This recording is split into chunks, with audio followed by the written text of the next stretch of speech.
నీవేన ప్రభువా నన్ను నీలో దాయుము దేవా యేసయ్యా నా దాగుచోటు నీవేన ప్రభువా నన్ను నీలో దాయుము దేవా నా దాగుచోటు నీవే. కీర్తనలు 32:7. Hallelujah, praise the lord. If you're happy and you know, clap your hands. If you're happy and you know, clap your hands. If you're happy and you know, then your life will really show. If you're happy and you know, clap your hands. If you're happy and you know, stamp your feet. If you're happy and you know, stamp your feet. If you're happy and you know, then your life will really show.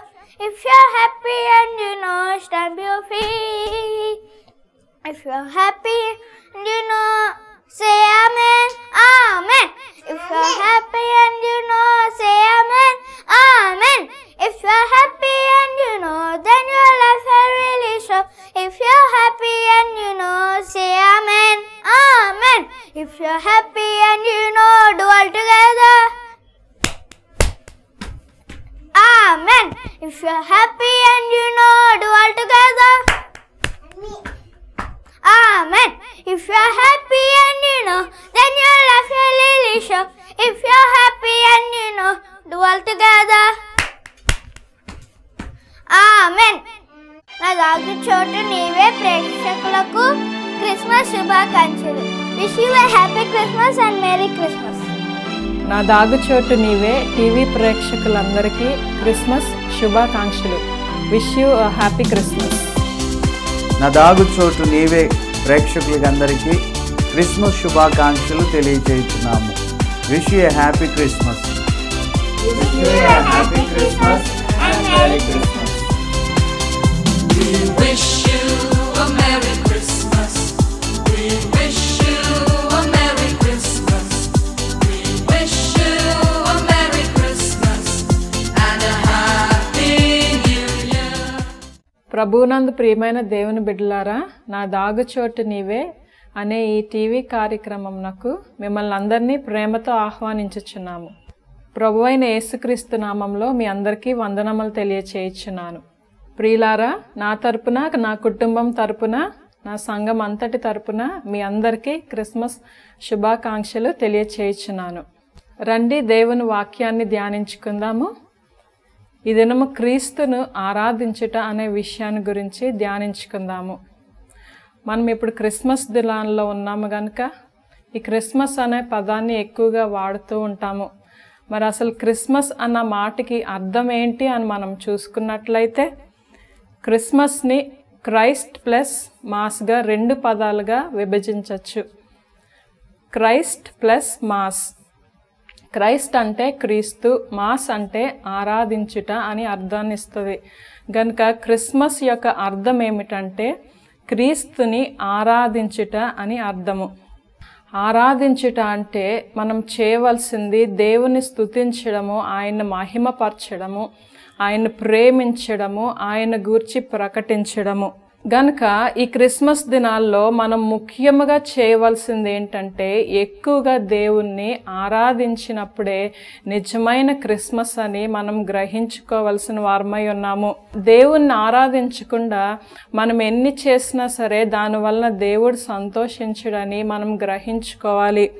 మత్తయి సువార్త 2వ అధ్యాయము 11వ వచనంలో చూసినట్లయితే, వారు ఇంటిలోనికి వచ్చి తల్లి అయిన మరియను ఆ శిశువును అంటే యేసయ్యను చూచి సాగిలపడి ఆయనను పూజించి తమ పెట్టెలు విప్పి బంగారమును సాంబ్రాణిని బోలమును కానుకలుగా ఆయనకి అర్పించిరి. జ్ఞానుల విషయం మనం చూస్తే వాళ్ళు ప్రయాణం చేసుకుంటూ వచ్చి ఏం చూశారంటే యేసయ్యను వారు చూశారు.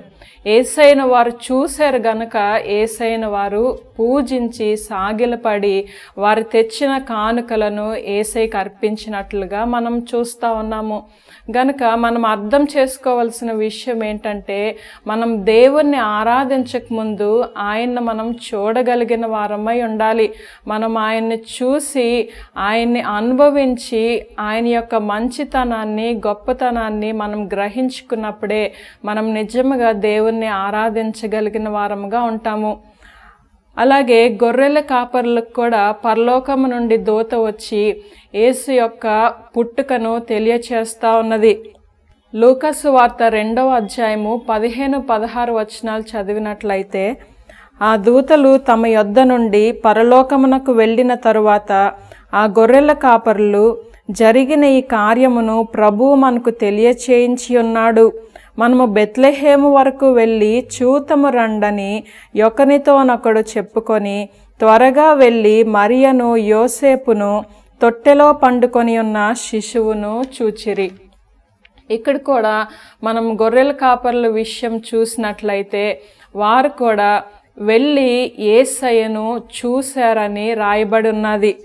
అలాగే 20వ వచనంలో చూసినట్లయితే, అంతటా ఆ గొర్రెల కాపర్లు తమతో చెప్పబడినట్లుగా తాము విన్న వాటిని కన్నవాటన్నిటినీ గూర్చి దేవుని మహిమపరచుచు స్తోత్రము చేయుచు తిరిగి వెళ్ళిరి.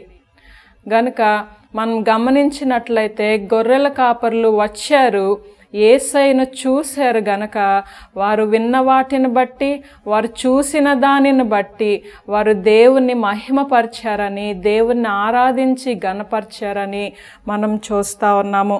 గనక మనం గమనించినట్లయితే క్రిస్మస్ అంటే క్రీస్తును ఆరాధించుట అనే అర్థాన్ని ఇస్తూ ఉన్నది.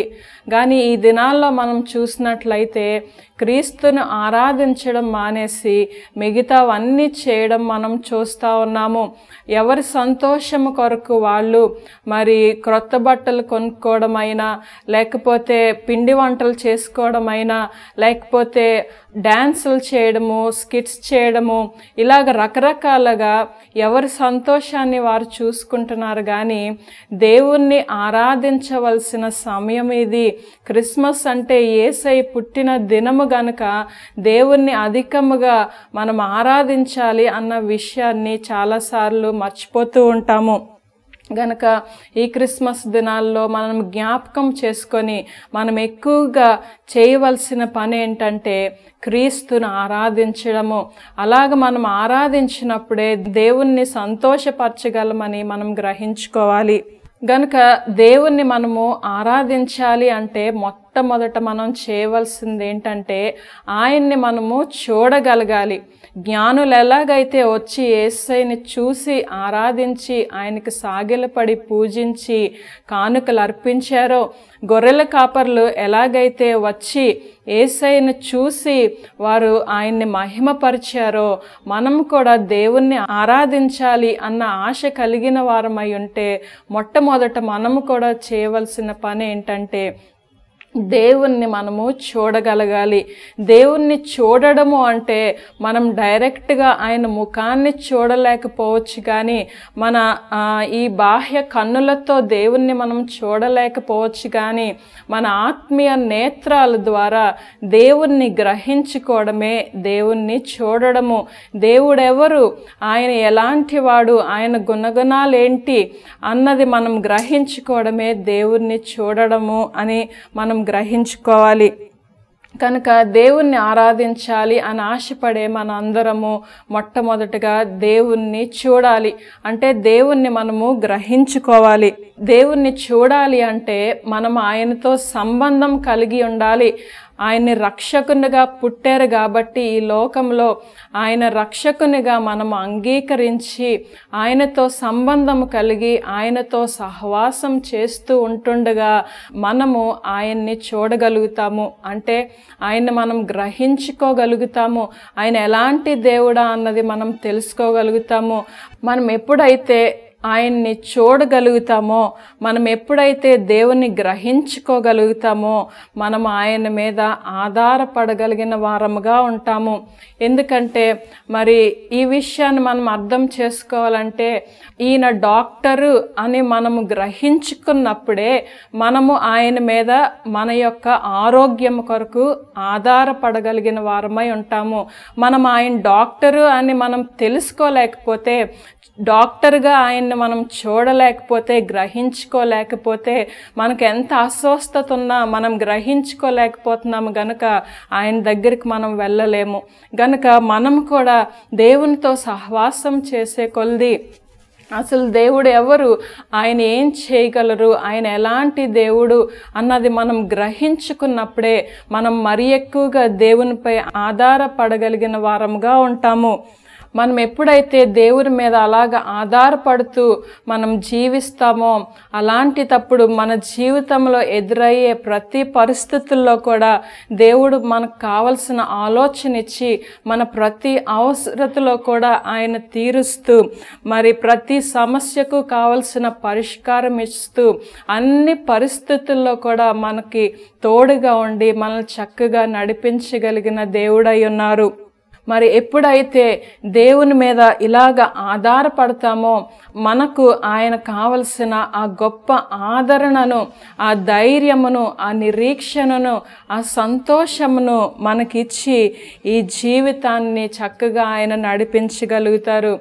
ఎప్పుడైతే దేవుని నుండి మనం ఇలాంటి ఆదరణ పొందుకుంటామో, ఎప్పుడైతే దేవుని నుండి దేవుని యొక్క సహాయం పొందుకొని మన జీవితాల్లో గొప్ప కార్యాలు చూస్తామో, ఎప్పుడైతే దేవుణ్ణి అనుభవిస్తూ మరి ఆయన మీద ఆధారపడుతూ ఆయన యొక్క ఆదరణ పొందుతామో, ఆయన యొక్క ప్రేమను గ్రహించుకుంటామో, మనం దేవుణ్ణి మరి ఎక్కువగా అనుభవపూర్వకముగా దేవుణ్ణి ఆరాధించగలిగిన వారం అవుతాము. ఎందుకంటే మనం దేవుణ్ణి ఆరాధించినప్పుడు, ఆయన స్తుతించినప్పుడు, ఆయన కొనియాడినప్పుడు కేవలం మాటలు విని వాటిల్ని వల్లించి స్తుతించే కంటే మన జీవితాల్లో వ్యక్తిగతంగా అవును దేవుడు మంచివాడు, ఆయన మంచితనాన్ని నేను అనుభవించాను, అవును దేవుడు రక్షకుడు, ఆయన ప్రతి పరిస్థితిలో రక్షించే దేవుడు నేను అనుభవించాను, అవును ఆయన జాలిగల దేవుడు, ఆయన జాలిని, ఆయన క్షమాపణను, ఆయన ఓర్పును నేను అనుభవించాను, అవును ఆయన విడిపించే దేవుడు, స్వస్థపరిచే దేవుడు అని మనము అనుభవించి మనం దేవుణ్ణి ఆరాధిస్తే అలాంటి ఆరాధన దేవుణ్ణి సంతోషపరిచేదిగా ఉంటుంది తప్ప కేవలం మాటలు వల్లించేసి దేవుణ్ణి ఆరాధిస్తే అంతగా దేవుడు సంతోషించలేడు. గనక క్రిస్మస్ దినాల్లో క్రిస్మస్ అంటే దేవుణ్ణి ఆరాధించుట అని మనం చూసుకొని చుంటుండగా దేవుణ్ణి అనుభవపూర్వకంగా మనము ఆరాధించాలని దేవుడు ఆశపడుతున్నాడు. దేవుణ్ణి అనుభవపూర్వకంగా మనము ఆరాధించాలంటే మొట్టమొదటిగా మనం దేవుణ్ణి చూడగలిగిన వారమై ఉండాలి. అంటే దేవుణ్ణి గ్రహించుకోగలగాలి. అంటే దేవునితో సంబంధం కలిగి ఆయనతో ప్రతిదినము సహవాసం చేస్తూ ఉంటుండగా ఆయనతో సన్నిహితముగా మనం ఉన్నప్పుడు ఆయన ఎవరా అన్నది మనం చూడగలుగుతాము. దేవుడు ఎలాంటి దేవుడు అన్నది మనం గ్రహించుకోగలుగుతాము. ఎప్పుడైతే మనం గ్రహించుకుంటామో మనం ఆయన మీద ఆధారపడగలుగుతాము. అవును నా దేవుడు నాకు సహాయం చేస్తారు, నా ప్రతి పరిస్థితికి సరిపోయిన దేవుడు అని మనం ఆధారపడగలుగుతాము. ఎప్పుడైతే ఆధారపడతామో దేవుడు మనల్ని సిగ్గుపరచడు, ఆయన మనల్ని విడిచిపెట్టడు, ఆయన మనల్ని త్రోసిపుచ్చడు. కానీ మనకు ఎంత కష్టమైన పరిస్థితులు వచ్చినా, ఎంత కృంగుదలు వచ్చినా, ఎలాంటి అపాయాలు వచ్చినా సరే దేవుడు ఆ ప్రతి పరిస్థితుల్లో మనల్ని ఆదరించి బలపరిచి ధైర్యం ఇచ్చి ఆలోచన ఇచ్చి కావలసినవన్నీ ఆయన ఇచ్చి మనల్ని ఆదరించే దేవుడై ఉన్నాడు, మనకు సహాయం చేసే దేవుడై ఉన్నారు. ఎప్పుడైతే మనం ఇలాంటి సహాయాన్ని పొందుకొని దేవుని యొక్క ఆదరణని మనం పొందుకుంటామో, దేవుణ్ణి మనము అనుభవపూర్వకంగా మనము ఆరాధించినప్పుడు దేవుడు నిజంగా సంతోషించే దేవుడై ఉన్నాడు. బైబిల్ నుంచి అపోస్తలుడైన పౌలు గారు మరియు తిమోతి గారు వారు అనుభవపూర్వకంగా దేవుణ్ణి ఎలాగ ఆరాధించారా అన్న విషయాన్ని ఒకసారి మనం చూసుకుందాం. 2 కొరింథీ 1వ అధ్యాయము 8-9 వచనాలను మనం చూసినట్లయితే, సహోదరులారా, ఆసియాలో మాకు తటస్థించిన శ్రమను గూర్చి మీకు తెలియకుండుట మాకు ఇష్టం లేదు. అదేదనగా మేము బ్రతుకుదమను నమ్మకము లేక యుండునట్లుగా మా శక్తికి మించిన అత్యధిక భారము వలన కృంగిపోతిమి. మరియు మృతులను లేపు దేవుని అందే గాని మాయందే మేము నమ్మిక ఉంచకుండునట్లు మరణమగుదు మను నిశ్చయము మా మట్టుకు మాకు కలిగి ఉండెను. ఈ వచనాలను మనము జాగ్రత్తగా చూసినట్లయితే వీరికి ఒక గొప్ప శ్రమ తటస్థించినట్లుగా వీరు చెప్తా ఉన్నారు. ఏ శ్రమ అన్నది రాయబడలేదు, కానీ ఆ శ్రమ వలన వారు మరణిస్తారేమో అన్నంత భయము వారికి కలిగిందని వారు చెప్తా ఉన్నారు. అలాంటి తప్పుడు వీరు దేవుని రక్షకునిగా అంగీకరించారు గనక, వీరు ప్రతిదినము దేవునితో సహవాసం చేస్తూ ఉన్నారు గనక వారు దేవునిపై ఆధారపడ్డం మనం చూస్తా ఉన్నాము. వారికి ఎంత గొప్ప శ్రమ వచ్చిందంటే ఈ శ్రమ వలన మేము చనిపోతామేమో అన్నంత భయము వారిలో కలుగుతా ఉన్నప్పుడు వారు దేవునిపై ఆధారపడ్డం మనం చూస్తా ఉన్నాము.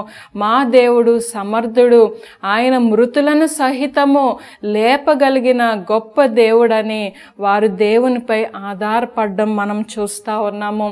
గనుక మనం కూడా మన జీవితాల్లో ఎంత కష్టమైన పరిస్థితులు, ఎంత భయంకరమైన పరిస్థితులు వచ్చినా సరే మనము నిజముగా దేవుణ్ణి రక్షకునిగా అంగీకరించి ఆయనతో సన్నిహితముగా సహవాసం చేసే వారమైతే, మనము దేవుణ్ణి గ్రహించుకున్న వారమైతే, మన ఆత్మీయ నేత్రాలతో దేవుణ్ణి చూడగలిగిన వారమైతే, ఎలాంటి పరిస్థితుల్లో అయినా నా దేవుడు నాకు సహాయం చేయగలిగిన సమర్థుడు అని మనం నమ్మగలిగిన వారముగా ఉంటాము.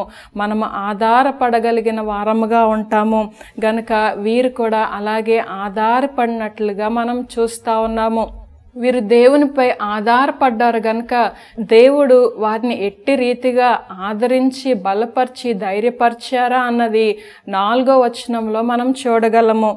దేవుడు మమ్మను ఏ ఆదరణతో ఆదరించుచున్నాడో ఆ ఆదరణతో ఎట్టి శ్రమలలో ఉన్న వారినైనను ఆదరించుటకు శక్తి గలవారమగునట్లు ఆయన మా శ్రమ అంతటిలో మమ్మను ఆదరించుచున్నాడు. అలాగే 6వ వచనంలో చదివినట్లయితే, ఈ ఆదరణ మేము కూడా పొందుచున్నట్టి ఆ శ్రమలను ఓపికతో సహించుటకు కార్యసాధకమై ఉన్నవి. గనక వీరు మరణమగుతామేమో అన్న ఈ గొప్ప శ్రమ వచ్చినప్పుడు దేవునిపై వారు ఆధారపడినప్పుడు దేవుడు చూడండి వారిని ఎంతో గొప్పగా ఆదరించినట్లుగా మనము చూస్తా ఉన్నాము. దేవుడి నుండి వారు పొందిన ఆదరణ అంట, అలాంటి శ్రమలలో ఎవరైనా వెళ్ళినప్పుడు వాళ్ళని ఆదరించేటట్లుగా దేవుడు వాళ్ళని ఆదరించారంట. నిజమే, మన జీవితాల్లో సమస్యలు, ఇబ్బందులు, కష్టాలు వచ్చినప్పుడు మనం చేయవలసిన సరి అయిన పని ఏంటంటే దేవుని మీద ఆధారపడము, మనుషుల మీద ఆధారపడము కాదు, సమస్యలను చూసి కృంగిపోవడం కాదు, జీవితాలను అంతం చేసుకోవడం సరి అయిన పద్ధతి కాదు. కానీ చింతిస్తూ కూర్చోవడం సరి అయిన పద్ధతి కాదు. కానీ మన కష్టాల్లో, మన బాధల్లో, తట్టుకోలేని పరిస్థితుల్లో, ఇంకా నా జీవితం అయిపోయిందేమో అన్న పరిస్థితుల్లో మనం చేయవలసిన సరి అయిన పని ఏంటంటే దేవునిపై ఆధారపడ్డము, దేవుని తట్టు తిరగడము. అలాగ మనం ఎప్పుడైతే చేస్తామో దేవుడు మనల్ని ఆదరించే విధానము, ఆయన మనకిచ్చే ధైర్యము ఎంతో గొప్పగా ఉంటుందంటే, అలాంటి శ్రమల్లో ఇంకెవరైనా సరే వెళ్ళినప్పుడు మనము తిరిగి వారిని ఆదరించి ధైర్యపరిచి, ఎందుకు దేవుడున్నాడు, నీకు సహాయం చేస్తాడు, నీకు తోడుగా ఉంటాడు, పర్వాలేదు అని చెప్పగలిగే స్థితిలోనికి దేవుడు మనల్ని ఆదరించి ఇతరులకు ఆశీర్వాదకరంగా దేవుడు మనల్ని చేయగలిగిన దేవుడై ఉన్నాడు. అలాగే ఇందాక చూసినట్లుగా ఈ ఆదరణ మేము కూడా పొందుచున్నట్టి ఆ శ్రమలను ఓపికతో సహించుట రక్షించుటకు కార్యసాధకమై ఉన్నదని చెప్తుంది. అంటే దేవుడిచ్చే ఆదరణ, ఆ ధైర్యము, ఆ నిరీక్షణ ఎలాగుంటుందంటే ఆ కష్టమును, ఆ శ్రమను, బాధను, దుఃఖమును సహించుకోగలిగే శక్తిని కూడా ఆ ఆదరణలో ఉంటుందని దేవుని వాక్యం సెలవిస్తుంది. గనుక నా ప్రియమైన సహోదరి సహోదర, ఈ క్రిస్మస్ దినాల్లో పైకి సంతోషంగా కనిపిస్తూ ఏదేదో చేయొచ్చు, కానీ లోపల నీ హృదయంలో ఉన్న దుఃఖము, వేదన, లేకపోతే నీ ఇంటిలో ఉన్న కష్టము, ఇబ్బంది, మరణమయ్యే పరిస్థితి, ఇవన్నీ దుఃఖాన్ని కలిగిస్తూ ఉంటే దేవునిపై ఆధారపడినట్లయితే దేవుడు తప్పగా ఆదరించి ఈ పరిస్థితుల గుండా ధైర్యంతో ముందుకు సాగిపోగలిగిన కృపను దేవుడు అనుగ్రహిస్తారని ఆయన చెప్తా ఉన్నారు. గనుక మొట్టమొదట ఆధారపడము, తర్వాత ఆధారపడినప్పుడు దేవుడు మనల్ని ఆదరించడం మనం చూస్తూ ఉన్నాము. గనుక దేవుడు వారిని ఆదరించి ఆ శ్రమ నుండి తప్పించినట్లుగా వారు దేవుడిని మహిమపరచడం మనం చూస్తూ ఉన్నాము. 10వ వచనంలో మనం చూసినట్లయితే ఆయన అట్టి గొప్ప మరణము నుండి మమ్మను తప్పించెను, ఇక ముందుకును తప్పించును అని చెప్తున్నారు. కనుక వారు కలిగిన అంత గొప్ప కష్టము నుండి కూడా వారు దేవునిపై ఆధారపడినప్పుడు దేవుని యొక్క ఆదరణను, సహాయమును వారు పొందుకొని ఆ మరణమయ్యే సమస్య నుండి దేవుడు మమ్మల్ని తప్పించాడు. మేము మరణం అయిపోకుండా ఇక మేము ఉండమేమో అన్నప్పుడు మేము అలా చనిపోకుండా మమ్మల్ని సజీవులుగా దేవుడు మమ్మల్ని ఉంచాడు అని దేవుణ్ణి వారు ఆరాధించడం మనం చూస్తూ ఉన్నాము. చూసారా, ఈ పరిస్థితిలో వారు ఎలాగైతే అనుభవించి దేవుని యొక్క ఆదరణను, ఆ గొప్ప శక్తిని, ఆయన విడిపించే ఆ గొప్ప కార్యమును వారు అనుభవించి దేవుణ్ణి ఇప్పుడు అవును మా దేవుడు మమ్మల్ని మరణము నుండి ఆయన మమ్మల్ని విడిపించారు అని అనుభవపూర్వకంగా వారు ఆరాధిస్తూ ఉన్నారు.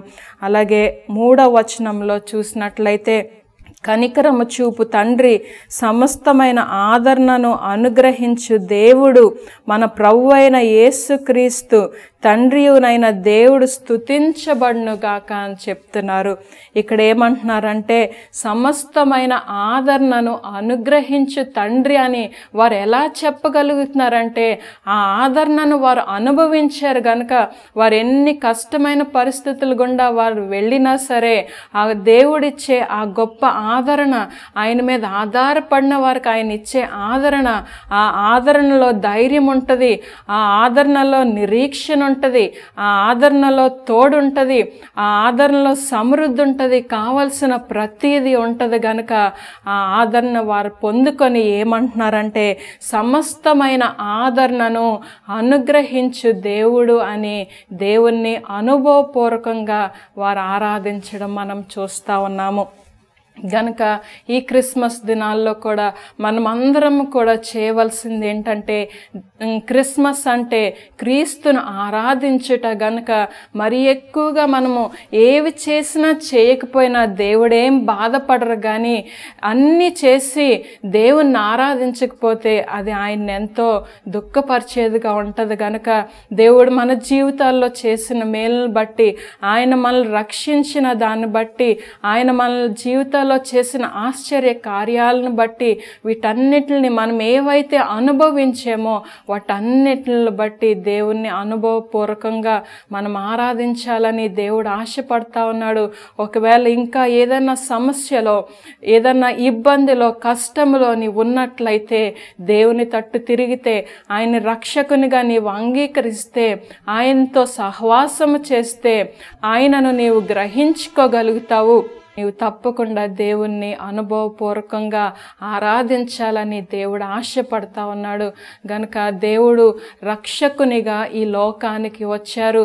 అంటే పాపము నుండి, శాపము నుండి, మరి నరకము నుండి, వ్యాధుల నుండి, బంధకముల నుండి, ప్రతి బాధ వేదన నుండి, సైతాన్ నుండి మనల్ని అందరినీ రక్షించి విడిపించుట కొరకే యేసయ్య ఈ లోకానికి మానవ రూపంలో జన్మించి ఆయన పరిశుద్ధమైన జీవితము జీవించి శిలువపై ఆ పరిశుద్ధమైన రక్తము కార్చుట ద్వారా మనకు రక్షణని అనుగ్రహించారు. పాపానికి జీతమైన మరణాన్ని ఆయన అనుభవించుట ద్వారా మనకి మరణం లేకుండా నిత్య జీవాన్ని ఇచ్చారు. ఆయన తిరిగి 3వ దినాన్ని లేచుట ద్వారా మనందరము నిత్యము ఆయనతో జీవించే కృపను ఆయన మనకిచ్చారు. గనుక నా ప్రియమైన సహోదరి ఈ క్రిస్మస్ దినాల్లో దేవుణ్ణి ఇంకా రక్షకునిగా అంగీకరించకుండా ఉన్నట్లయితే దయచేసి ఆయన రక్షకునిగా అంగీకరించవలసిందిగా మనవి చేస్తున్నాను. రక్షకునిగా అంగీకరించి ఆయనతో సహవాసం చేస్తూ ఆయన మీద ఆధారపడుతూ ఉన్నప్పుడు తప్పకుండా ఎలాంటి పరిస్థితులు వచ్చినా తప్పించి ఆయన్ని అనుభవపూర్వకంగా ఆరాధించే కృపను దేవుడు అనుగ్రహిస్తారు. దేవుడి మాటలను దీవించునుగాక. ప్రార్థన చేసుకుందాం. యేసయ్యా మీకు వందనాలు, స్తోత్రాలు, కృతజ్ఞతాస్తుతులు నాయనా. ఇదిగో నాయనా మా కొరకు పరలోకము విడిచిపెట్టి ఆ భాగ్యమంతా విడిచిపెట్టి నాయనా తండ్రి కుడిపార్శ్వమున కూర్చోకుండా ఈ లోకానికి మానవ రూపంలో నాయన వచ్చిన యేసయ్య మీకు వందనాలు, స్తోత్రాలు చెల్లిస్తున్నాం తండ్రి. మా కొరకు నాయన రక్షణను సిద్ధపరిచిన దేవుడవు నాయన మీకు స్తోత్రాలు. ఇదిగో నాయన మేమందరము మిమ్మల్ని రక్షకునిగా అంగీకరించి మీతో సంబంధము కలిగి సహవాసము చేస్తూ నాయన మిమ్మల్ని గ్రహించుకొని మిమ్మల్ని చూడగలిగే కృపను అనుగ్రహించండి. జ్ఞానులు గొల్లలు ఎలాగైతే మిమ్మల్ని చూసి అనుభవించి ఆరాధించారో మేము కూడా మిమ్మల్ని చూసి మిమ్మల్ని గ్రహించుకొని నాయన మీ మీద ఆధారపడుతూ మీరిచ్చే ఆదరణ బట్టి మేము ముందుకు కొనసాగి మిమ్మల్ని ఆరాధించే నాయన మీరు చేసిన గొప్ప కార్యములను బట్టి మిమ్మల్ని ఆరాధించే కృపను మా అందరికీ అనుగ్రహించమని వేడుకొంచున్నాను. ఎంతమంది అయితే ఈ క్రిస్మస్ దినాల్లో పైకి సంతోషముగా ఉంటూ లోపల సంతోషము లేకుండా కృంగిపోతూ నిరాశ నిస్పృహతో బంధకాల్లో ఉన్నారో, చీకటిలో ఉన్నారో, సంతోషం లేకుండా ఉన్నారో అటువంటి వారిని అందరినీ మీరు దర్శించమని వేడుకొంచున్నాము. నాయన మీరు రక్షించగలిగిన సమర్థుడు అని గ్రహించుకొని మీ తట్టు తిరిగి నాయన ఈ గొప్ప రక్షణను నాయన ప్రతి పరిస్థితుల్లో రక్షణను అనుభవించడానికి నాయన అనుభవించి మిమ్మల్ని ఆరాధించే కృపలోనికి నడిపించమని యేసు నామములో అడుగుచున్నాం తండ్రి, ఆమెన్. ఇప్పుడు మన తండ్రి అయిన దేవుని యొక్క ప్రేమ, ఆయన కుమారుడైన యేసుక్రీస్తు యొక్క కృప, పరిశుద్ధాత్మ యొక్క అన్యోన్య సహవాసం ఇప్పుడు ఎల్లప్పుడూ సదాకాలం ఈ కార్యక్రమాన్ని చూస్తున్న ప్రతి ఒక్కరికి తోడై ఉండి నడిపించునుగాక. Amen, amen. నా దాగు చోటు నీవే ప్రేక్షకులకు క్రిస్మస్ శుభాకాంక్షలు. Wish you a happy Christmas and merry Christmas. నా దాగుచోటు నీవే టీవీ ప్రేక్షకులందరికీ క్రిస్మస్ శుభాకాంక్షలు. Wish you happy Christmas. నా దాగుచోటు నీవే ప్రేక్షకులందరికీ క్రిస్మస్ శుభాకాంక్షలు తెలియజేస్తున్నాము. Wish you a happy Christmas.